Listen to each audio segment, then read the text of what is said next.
what is the spam level of internet traffic right now? I think 80% or something. I've heard these. Yeah, I've heard numbers like 80%, Yeah. and it is just a tribute to the awesome progress that we're doing. That's survivable.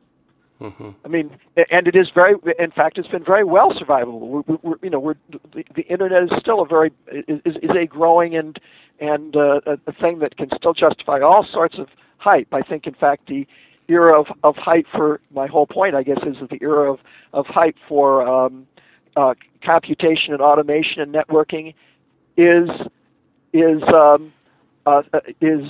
ongoing and is well justified. But negative symptom would be you begin to see disasters that are failures of integration that are large enough so that there is not a payoff to setting up the next large progress. And if that happened, then you get a ripple back into the economic drivers behind the technological improvements. So you could imagine a sort of leveling off. In fact, I've written stories where it does level off. And if you think along those lines, probably the last thing to level off would be very simple improvements in semiconductor integration. So probably the last thing to level off would be improvements in memory size. Mm-hmm. So I had this vision, which actually executed in Deepness in the Sky, where eventually you could get a laptop that would have all the software that had ever been written on it, and it could run it all via emulators at one speed or another. So then if you come across a project that you have to do, this is like 10,000 years of legacy software then. Mm-hmm. If you come across a project that you have to do that involves software, you have a choice that actually we have right now, but it would be much more intense. And that is, do you go laptop diving or do you try to write new code? And the thing is, what you're trying to do would almost certainly be in there, and it would be done as well as anything you could think of. But in order to interface it with whatever your current situation is, would be an amount of work that might be as large as writing the thing anew. Mm-hmm. Vernor, we have about 10-15 minutes or so left from our interview, and I'm going to try to squeeze in the other 3 or 4 questions that I have for you. So let me see if I can wrap this part of our discussion up with the question about your estimate about our chances of surviving the singularity. I mean, Ray Kurzweil is often criticized for being too optimistic, and I myself here get surprised quite often by people I interview who give me surprisingly low estimates. For example, Michael Onissimo from the Singularity Institute gave me 25%. George Dvorsky, who is a Canadian transhumanist, gave us less than 2%. What, in your opinion, is the estimate that we would survive the singularity? If the singularity happens. Yeah. I think singularity is certainly the most likely non-catastrophic thing that could happen to us. I think the chances of our survival or the survival of human. First of all, the human race, if you look at other species, the idea that it would still be around as it is now, 1 million years from now or 10 million years from now, by past standards of paleontology, that's very unlikely. So if that's what a person means about the human race surviving, then I think the human race is going to grow into something better. So is the question.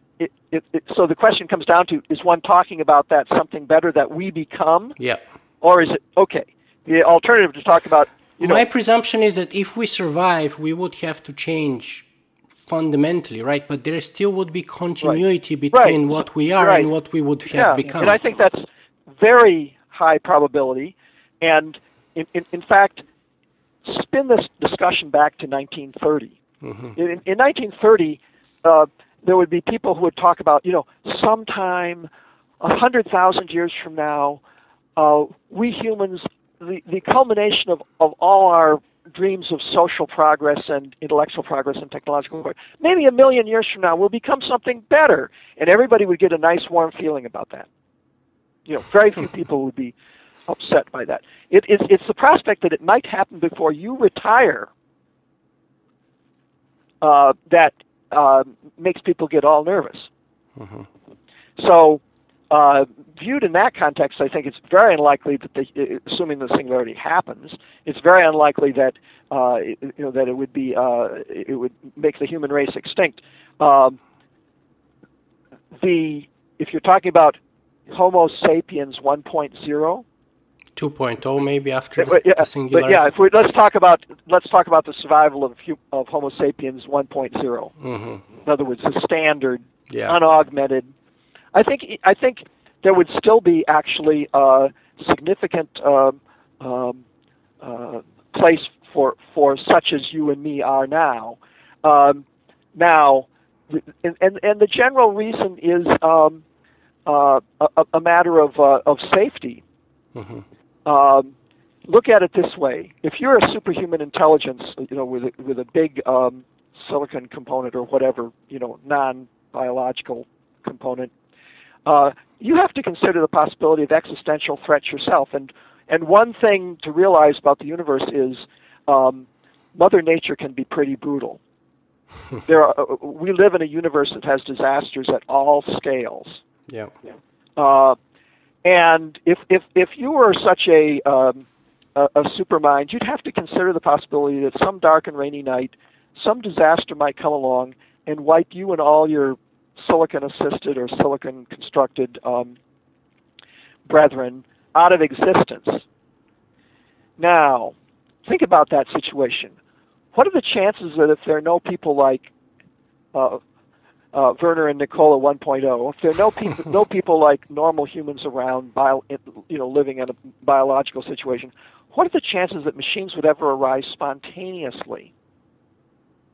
Zero. Yeah. Very near to zero, probably, I think. Yeah. On the other hand, what are the chances humans, say, even without technology, if they were still around, even without technology, but with their own biological infrastructure, the natural world, with green stuff in it, what are the chances that we would make the machine skin? I'll tell you, actually, the chances are near 1. Yeah. If it can be done. And that's not necessarily because we love machines so much. It's just that we can't help ourselves. Yeah.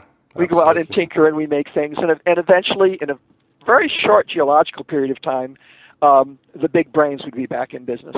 Mm-hmm. Mm-hmm.